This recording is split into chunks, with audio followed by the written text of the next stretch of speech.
आज हम उस नवोत्थान की आहट देख रहे हैं। हमारी प्रतिष्ठा दुनिया में बढ़ गई है, हमारी विश्वासार्हता बढ़ गई है। जिस प्रकार से हमने श्रीलंका के संकट में उसकी सहायता की, यूक्रेन के भूमि पर अमेरिका और रशिया की जो लड़ाई हो रही है उसमें अपने देश के हित को ध्यान में रखते हुए और जागतिक मानवता के हित को भी कम न करते हुए जिस प्रकार की भूमिका हमने रखी, हमारी बात सुनी जा रही है, हमारा वजन बढ़ रहा है, हमको बड़ा आनंद होता है। राष्ट्रीय सुरक्षा के मामले में हम उत्तरोत्तर सफल होते चले जा रहे हैं और स्वावलंबी होते चले जा रहे हैं। कोरोना की विपदा से बाहर आने के बाद अब हमारी अर्थव्यवस्था धीरे धीरे पूर्व स्थिति पर आ रही है और वो आगे जाएगी, ऐसी भविष्यवाणी दुनिया के सभी अर्थतज्ञ कर रहे हैं। खेल के क्षेत्र में भी नीतियों में जो अच्छा परिवर्तन आया है वो तो है ही, लेकिन हमारे खिलाड़ी ओलंपिक्स में और पैरा ओलंपिक्स में भी अपनी कर्तृत्व को दिखा रहे, विजय प्राप्त करके देश का नाम रोशन कर रहे। अभिमान से हमारा सीना फूल जाता है। अभी अभी दिल्ली में कर्तव्य पथ का उद्घाटन हुआ, लोकार्पण हुआ। उसमें प्रधानमंत्री जी के भाषण में उन्होंने अपने देश के नवोत्थान के इस उदय काल के दृश्य को स्पष्ट किया है। सांस्कृतिक प्रतीक, आर्थिक प्रगति के प्रतीक, हमारे देश के स्वाभिमान के प्रतीक, स्वतंत्रता के लिए जिन्होंने अपना प्राणार्पण किया उनके गौरव के प्रतीक कैसे कैसे खड़े हो रहे, उसके पीछे अपने समाज का कर्तृत्व कैसे दौड़ रहा है, इस सारा वर्णन आपने भी सुना है। इस नवोत्थान की आहट को सुनकर हम भी प्रसन्न होते हैं और हम भी कदम से कदम मिलाकर आगे बढ़ने की इच्छा करते हैं। लेकिन इस दिशा में आगे बढ़ना है तो आत्मनिर्भर ऐसा शब्द उपयोग करते हैं हम। आत्मनिर्भर भारत की आहट हो रही है, लेकिन हमारी आत्मा क्या है उसकी स्पष्ट जानकारी चाहिए, गोलमोल नहीं चलेगा।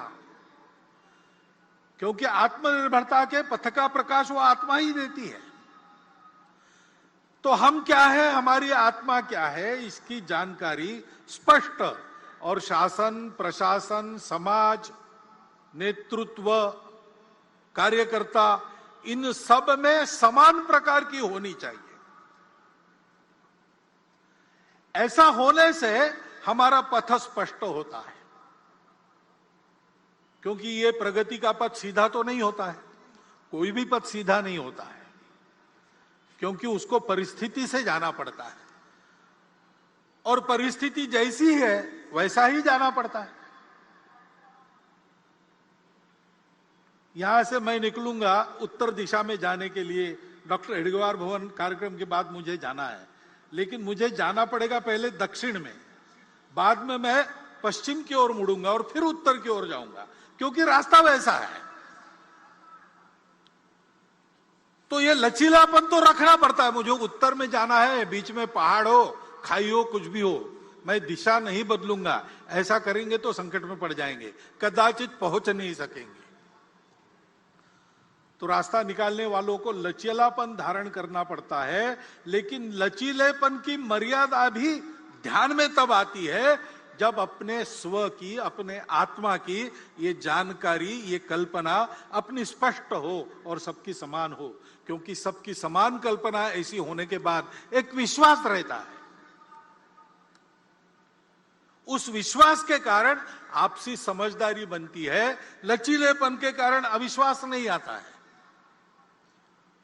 तो परस्पर समझदारी, विश्वास का भी वातावरण बनता है। और जिनको लचीला होना पड़ता है उनको कितना लचीला होना है और कितना नहीं होना है, पैर कहां पक्के जमाने हैं और शाखा पल्लव कैसे कैसे हवा में मोड़ने हैं, इसकी समझदारी प्राप्त होती है तो उसके कारण संपूर्ण समाज में एक सहचित्तता का वातावरण बनता है और उस सहचित्तता के कारण प्रगति होती है। प्रत्येक व्यक्ति के और सामूहिक रूप से हमारे समाज के राष्ट्रीय चरित्र का ये महत्व का घटक है सहचित्तता। इसलिए हमारे संगठन मंत्र में उसको स्थान है। समानो मंत्र समिति समानी समानम मनः सहचित्तमेशाम समानम मंत्र अभिमंत्रमेवा। सब समान कहा है, चित्त अलग अलग हो सकता है, इसलिए वहां साथ मिलकर चलने का निश्चय यानी सहचित्तता, इसको बताया है। उस सहचित्तता के वातावरण में सबको साथ लेकर हमको चलना है।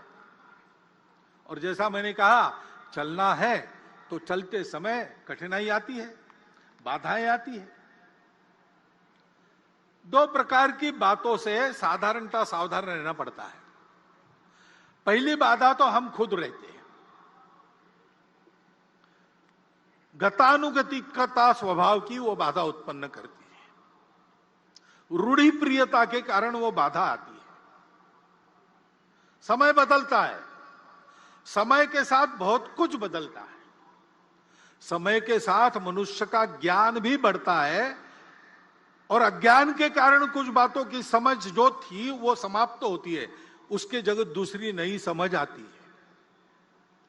उसके अनुसार चलना पड़ता है।